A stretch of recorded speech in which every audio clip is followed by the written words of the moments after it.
Essential na kung ituring ng marami ang kanilang earphones. Relate na relate dyan ang mga kapatid nating nagko-commute. Pero alam nyo bang posible itong makasama sa ating pagdinig? In-ear na headpiece, maaaring makapag-contribute din ito sa ear infection after prolonged use. In the long run, kapag pinabayaan natin siya, tayo ay tumanda, sinapit natin yung hirap na talaga makarinig, kinakailangan na rin natin ng hearing amplification devices such as hearing aids.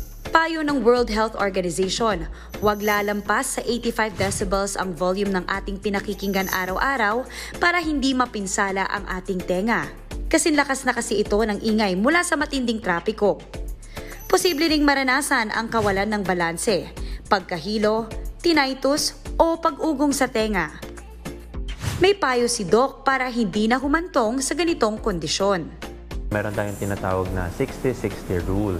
Yung 60-60 rule, ito ay makikinig lang tayo 60% of the maximum volume, okay, for 60 minutes at a time. After 60 minutes, kailangan din natin ipahinga yung ating mga tenga para hindi siya mag-suffer. Dahil sensitibo at manipis ang loob ng ating tenga, dapat din daw maging mapili sa ating mga gagamiting device. Huwag na huwag din pong makatulugan ang mga ito ng nakasuot. Better ang headset. Mainam na hindi siya naka-plug in inside the ear canal kasi yun yung magkakos possibly in the long run na ear infection or sometimes ear pain dahil masyado siyang naka-plug doon sa entrada ng ating ear canal. Ugaliin ang tamang paglilinis ng tenga at regular na pagpapatingin nito.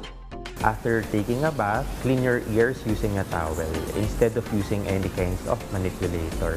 We advise our patients to seek ENT consult to have their ears checked not only for the hearing but for its overall health, at least yearly. Maraming paraan para ma-enjoy ang ating mga hilig, pero laging isaalang-alang ang epekto nito sa kalusugan. Para pagdating ng panahon, hindi natin ito pagsisihan. Mga kapatid, Maui David po. Simula ng inyong araw na may alam at may pakialam sa mga may init at umaaksyong balita sa bansa. Para maging una sa balitaan, mag-subscribe at mag-follow sa social media pages ng News 5.